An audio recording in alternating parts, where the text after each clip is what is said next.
All right. Hey guys. Oh, it's so beautiful today. We're in beautiful sunny Arizona and it's with my dear, dear friend Andrea Brundage, who is the author of an incredible book, Simplify Your Life, 8 Simple Principles to Turn Your Chaos into Calm. And that's what we're going to be talking about today.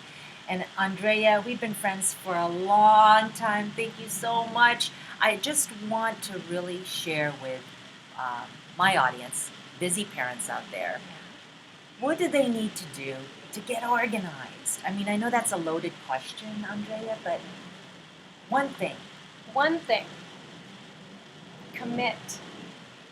Make a commitment. If you are ready to change and you're ready to do the work, make a commitment to start working on some organizing projects, right? Just build some momentum. You will just work that muscle and you're going to get so good at it. And just to keep doing it. And I love, like in your book, you say that it doesn't have to be an entire project. It could be half a project, like I'm thinking of my medicine cabinet. Oh my gosh! But when I look at it in its entirety, it's overwhelming. Yes. But if I say one shelf at a time, One shelf at a time. And time appropriate tasks are critical. And so what that means is if you have 10 spare minutes to work on a project, don't start that master closet. You cannot get through that. But what can you get through in 10 minutes? You could do that shelf in your medicine cabinet, or clean out your car perhaps, or the trunk, or whatever it is that you can start and finish, because that's what organizing is all about. Starting and finishing, celebrating, right? Because we get to celebrate, and then moving on to the next project. I think that was my problem. Like, I remember organizing my shelf with all my books and taking everything out and then starting from, like a clean shelf. I'd look at it, but then all my books were on the floor and they would sit for like weeks. Yes. And so that's not a good way to start, is it? Well, that sounds kind of familiar. Were you doing the KonMari method? Where we gather up everything from the whole house and put it in one pile? Is that what you were doing? Well, I was, and she does use that method She because I does. watched it on Netflix. Yes. And for those of you who don't know, Marie Kondo is pretty well known. She's trending right now when it comes to organizing. Yes. But I know when I watched that video, she did that with these clothes. She had this person just take out all their clothes and dump them Yes. in the middle of her bed. And even just that shot, when I watched it, was overwhelming. And I think the goal of that exercise is to overwhelm. I think that's the goal, because we want people to see how much they actually have accumulated. There's a downside to that. If the support is not in place and you don't have enough time to actually get through that purging process, you're going to be living with this stuff on your master bed for weeks. And you're so paralyzed because now you're super overwhelmed. You were already overwhelmed. Now you're super overwhelmed and frustrated. And I just caution people who are already feeling overwhelmed to be very careful about taking that step as the first step.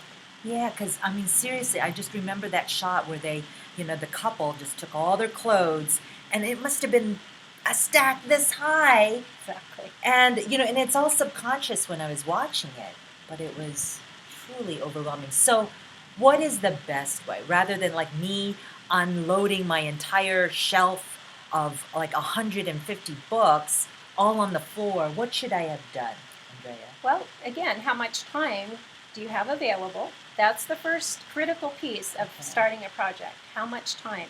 And then you're going to base your decision on a project based on that amount of time. So if you have a half an hour, maybe your goal, your intention, is to clear off that one shelf. And as you clear off and you purge out and you release or reorganize, maybe nothing on that shelf is going away. That's okay. But time to reorganize. Maybe you want to alphabetize or put them in order by genre. Whatever it is that you want to do with those books, start small, think big. Start small, think big, and very important time-appropriate tasks. Once you've completed that shelf, If you have time, go to the next shelf. Mm. But pulling everything into one place and out of order on your floor makes the job, number one, take longer, and it is overwhelming for a lot of people. Not everyone, but I would say a lot. Exactly. And that probably is you out there. I mean, because I think that's how we think. Like just clean this clutter and dump it, and then it sits there because it's just too much. So start small. And then the same for a closet. Absolutely. So give me an example of, you're looking at your closet, and so many of us have like a ton of clothes, and just sifting through each one. So give me a step by step when you're walking into your closet and you need to organize it. You need to get rid of stuff. What should we do first? Start with the floor. The floor, if we have an unorganized closet, oftentimes shoes and purses and bags and shopping bags are all over the floor. In this case, yes, go in, sweep all of that out, get it out of there so you actually have some working room. And say there's 100 pairs of shoes. Line them up by type. Flip-flops with flip-flops, heels with heels. I want you to see how many pairs of different shoes you think you have and how many of them are actually very similar or the same. Because we know what we like. We know what we like. And now make decisions. What stays and what goes? What do I wear? What don't I wear? What am I willing to release to somebody else? And now you've cleared out the floor space so you can actually get your feet in under the closet. You think I've done this once or twice, huh? Yeah, a couple times. And then we just start on one side of the closet and we just work our way around. And a lot of people benefit from like with like. So maybe all the tank tops go together or all the pants go together. And then if you want to take it a step further, you can color coordinate that. There are other people who actually like to have outfits together. They wear the same thing with the same tops and bottoms and jackets. Put them together. So again, there's no hard, fast rule, but it's what works. What works. One of the things that works for me is I'm really about, as you get older, just simplifying your life. So I bought a big pack of hangers, and they were all in one bundle, Costco. But they're really nice, and they're velvety, and they look wonderful in a closet if they're all lined up. So I finally got those because what was happening was I had a clutter of the wired hangers and the plastic hangers, and it just, and they looked horrible in my closet. So now it looks good. But I've kind of made this commitment to myself that this 2-pack, that's all I'm going to use. Like, I'm not going to buy any more hangers. And if I use them all, then that's it. And if I don't have enough, I got to get rid of some clothes because I'm not going to add more hangers. It's just kind of a way to simplify my life. What are your thoughts on that? Okay, so absolutely on the streamlined hangers. I personally love the velvet lined hangers, but there are other kinds too that look beautiful. What you want to do is go shopping in your closet.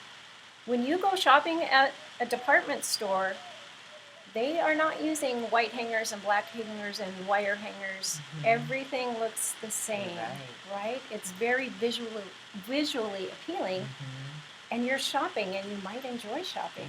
Can you do that in your closet? You can. You actually can. Make it look pretty. It is part of your house. So when you walk into your closet, have something pretty in there that's colorful or draws your attention. Put a mirror in there so you can put your makeup on. So your closet is part of your house.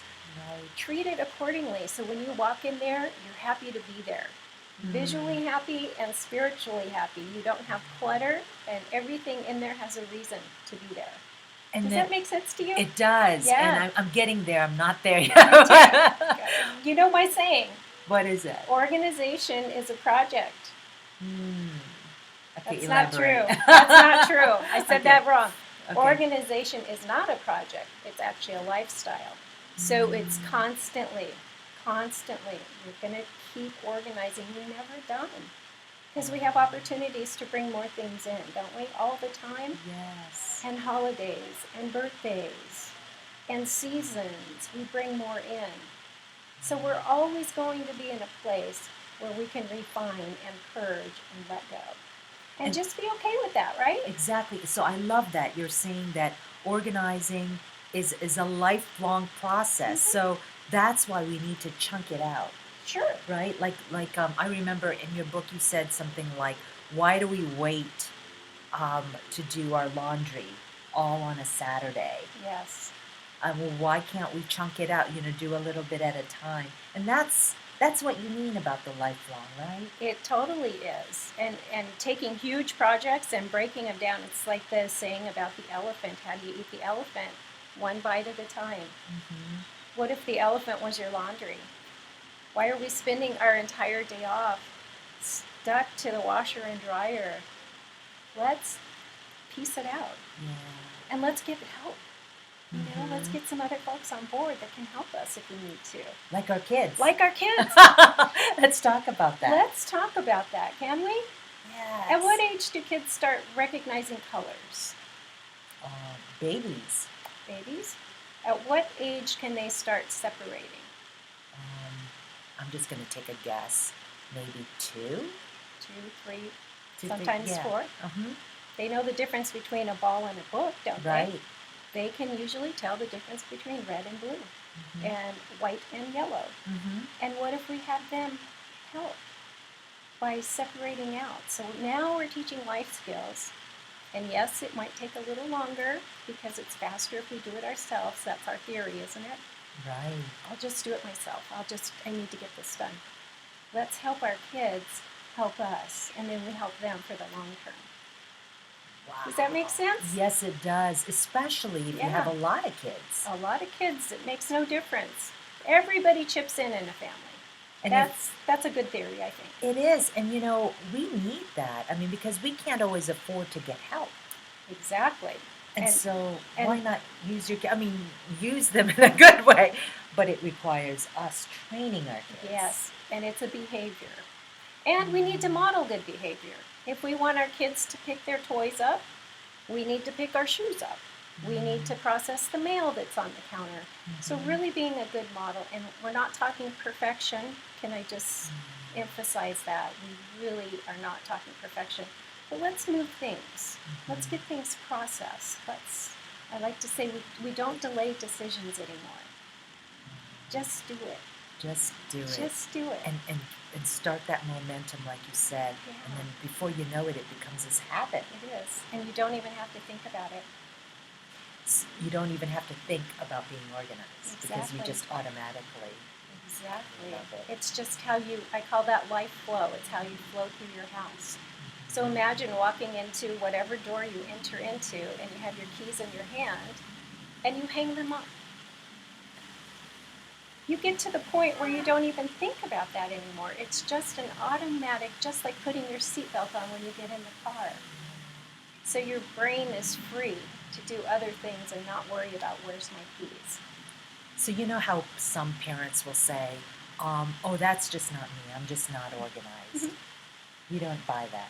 It's okay. So you can only help the people who feel like they need help. So we all have different tolerances of stuff in our space and chaos in our lives. Some people actually really enjoy chaos. There's nothing wrong with that. But just recognize who you are, and if that's what you love, just accept it. That's who you are. It's okay. We don't need to change things that aren't broken. So in other words, you're saying, like, what might seem like a clean closet to me might not be for someone else, and so we can't judge that. Exactly. And especially when we're dealing with multiple people in the same house, really honoring where each other is and trying to find that happy medium is really important.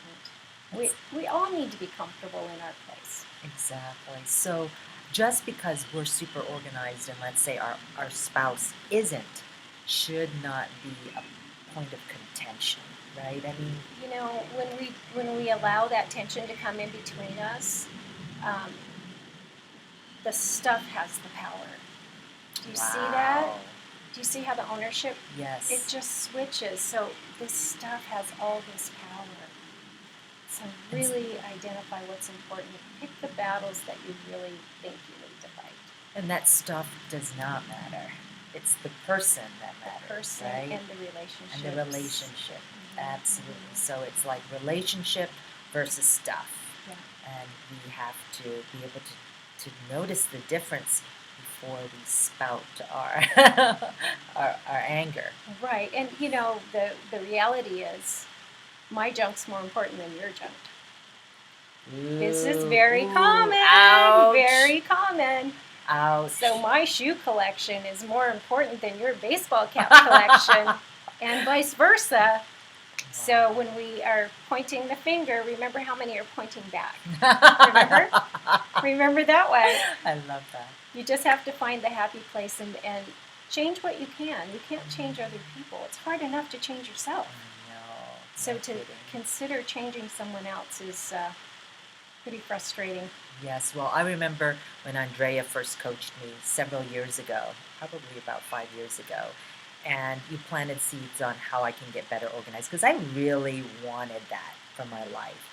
But it took me a while. I mean, it's taken me a while, but I feel like so much better. And one of the things that I realized, Andrea, from having been coached by you, is that one touch. I don't know if you remember teaching me that. You touch it once. I think we were talking about paper at the time.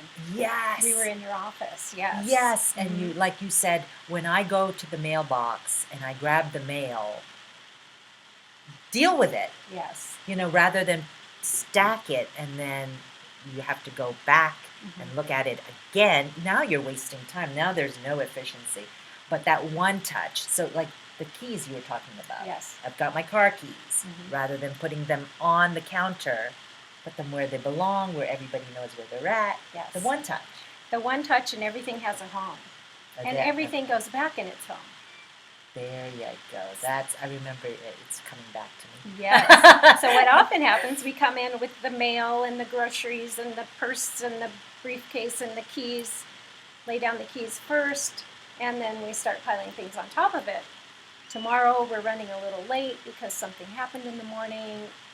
Where are our keys? We can't find our keys. And now our tension and stress levels are elevated. And we're going to be late. And the kids haven't gotten in the car yet. And all of these things start compounding, right? Right. If we would just get into a flow that supports no stress or less stress, it's an easier, simpler way to live. So getting organized isn't like a tedious job. You're helping save our lives by teaching us how to get organized. Well, there are certain benefits for sure for being organized, and I think the first one is it saves you time. Yep. And when we're talking about time, we're talking about frustration often. We're talking about stress because we're late or we don't have enough time, or all the reasons why time affects us. Yes. It also saves us money. Do you believe that? Yes. How does it save money? Oh my gosh. Yeah, you don't duplicate things. You That's don't right. keep buying things that you already have because of it being organized. Case in point, just showed you my pantry Yes. a few hours ago, and I'm not the type to organize my pantry, but I realized I was buying things over and over, and I had already 3 cans of chicken enchilada sauce, and here's my 4th can, and so I'm wasting money. You're wasting money. And my time. Yes, because I was in a hurry to get that when I didn't have to even spend time getting that because I already had it. Yes, and now you have to come home and spend time figuring out where it goes because you already had 24 of those. And the gas. And the gas. And I mean, you can add up all that Yes. as well. And so, yeah, that was huge. So then I sat and I wrote a list of all the stickers I needed to put, and really thought about it. Like, what do I often buy? Okay, sauces, beans, American food, Asian food, Italian food. And so I put a shelf on for each one of those. And I just even walking in my pantry, Andrea, it just gives me this, like my shoulders are down, and like, Yes. and I can swivel and just feel like, So you just shared the third benefit of getting more organized. Which is, It enhances peace of mind. yes. You know what you have. Your stress level goes down. No more delayed decisions, no wondering. You already know what you have. And you don't have to come home and be frustrated. And you don't have to come home and worry about, where did things go? I don't have space for this.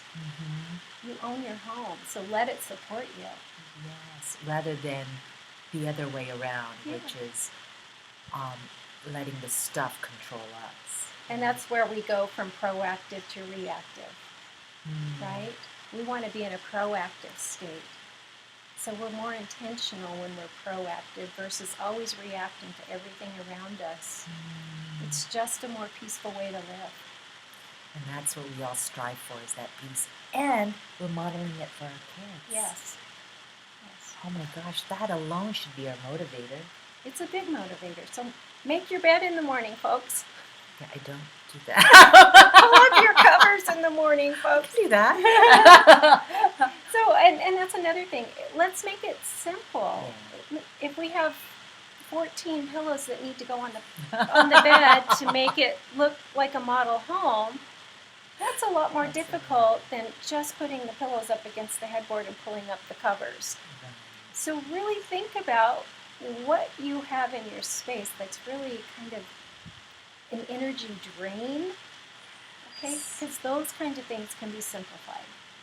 Then we're better able to handle life's challenges, because we're all going to have them. This is not rose-colored glasses time. We're all going to have emergencies. We're going to have illness. We're going to have things that happen that just literally pull the rug out from under us. But if we're in a calm state, because we live in a calm state, we are better able to handle those things.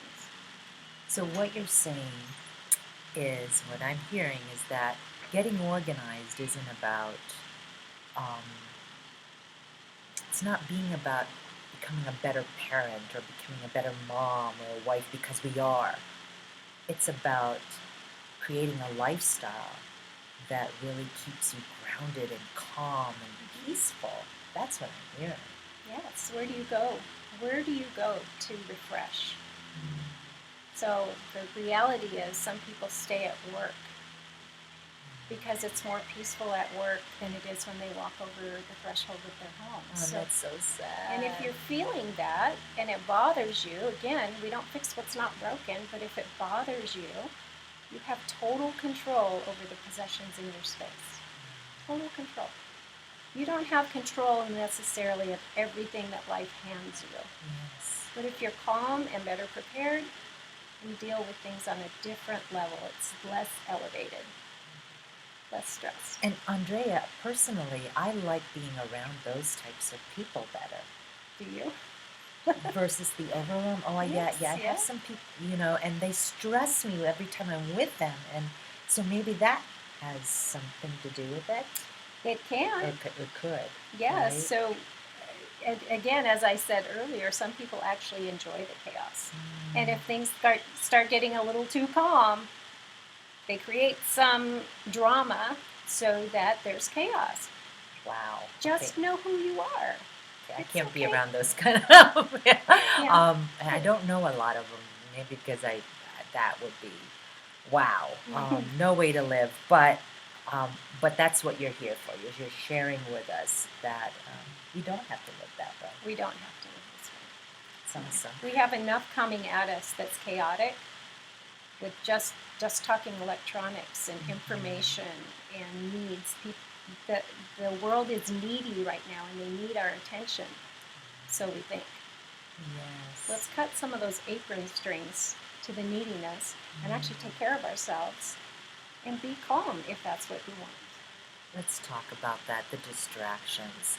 I mean, oh my gosh, if there's anything that you guys need to hear, it's probably this part right now. How do we become present, more engaged? How? It's up to us to limit those distractions. So people will learn to wait. We do not have to respond this instant if we get a text or an email. So turn off those notifications when it's appropriate and let people know. Teach them how to treat you. So let people know you'll get back with them but you don't take calls after 6 o'clock at night. Or you answer emails from 10 to 12 and from 2 to 4. But any other time, just don't expect to hear from me. So, and there are many reasons why that doesn't work for everyone. Mm-hmm. But setting up some proper boundaries around your time is okay. Because do we let our yeses become our stresses? Yes. Sometimes. I've got my finger on that page. Seriously, page 33. Don't let your yeses become your stresses. Mm-hmm. Yeah, protect your time, even if it means saying no to others. Okay, that was my. It's very hard. Yeah. Can we talk a little about that? Please. Do you know what no actually stands for? No. Next opportunity. Ooh, I like that. So I've asked you. Wait, let's just repeat that. No stands for next opportunity. So let's just do a little role play. Okay. I need you, Marissa, to volunteer at the PTA. Okay. I need you to be the president. Would you do that? Ooh, that sounds inviting and makes me feel like, ooh, you want me to be president? And then my mind is like one of those scanners. All the other things. There is no way. But my yes person wants to say yes, so I usually use it's a cop-out. Let me pray about it. Okay, that's a new one. I'm going to share that one with my workshops. Yeah, I will. Like, okay, that's great. So if I use it on you, oh yeah, I'm sorry. It's more of like probably a no. But I will pray about it. But the fact that even that comes up is probably like I should say no. Okay, so what if you said no to me? What do you think I'm going to do? I don't think I could say no to you, like flat out no, but maybe I could say, oh, yeah, I would probably use that, or I'll think about it, or let me get back to you. Would that be okay? Well, what if when you got back with me, you said no? Okay. Probably get an email. Okay. And just explaining, just because I know about myself and I'm working on it, is confrontation. Okay. I'd like to avoid confrontation. Okay. I'm trying to get over the hurdle of pleasing you, because I know that that's been my weakness and I'm working on that. So setting that aside, probably the confrontation is the part that I really... So you're stressed out. You're having a hard time telling me no, and how do you properly word this? Yeah. How do I? Here's my suggestion. Okay. If you feel in your gut it's a no, say no. Flat out? Like tell or you? Or no, thank you. Or not now. Like right just away? Tell me. Just tell me. Because here's when it turns into the next opportunity. So while you're stressing out and you're feeling bad and gosh, I really should help and I could probably be good at this, but I really don't want to. So you've got all this inner conflict going on. You tell me no. The next opportunity is I'm going down the list. I've already called 4 people while you're still stewing about how to word your no. Do you see what I mean? Yes. So I'm taking your no and I'm going, okay, well, Marissa can't do it. That's okay. Who's next? Who's next? Who's next? I'm moving down my list and you're still stewing in the reason. Wow. Do you see the power of the stress that we put on ourselves when just a plain no, or not now, or no thank you, just not willing to do it, removes all that unnecessary stress, and I've already moved on. I'm not mad at you. You think I might be mad at you. Right. I'm not mad at you. I need to get a position filled. That's my motivator. Wow. It's a kind of different mindset. It's kind of back to that one touch. One touch. Right? I mean, let's just get it out there rather than, like you said, come back to it and then have to muster up the words and the email. And that takes time and effort. And it's stressful. We're really stressed when we're feeling like we need to explain ourselves. And you've heard the saying, no is a complete sentence. We can say no and no thank you. That works. Or not now. I was just thinking, though, too, like I wasn't thinking of you, when I wasn't saying no. I really wasn't. I was just thinking of me and, oh, I'm going to disappoint her, or I'm. when really by saying no, it helps you to move on. I didn't Because think my of mission, it that my way. mission is to find someone to fill the presidency position at the PDA. Yes.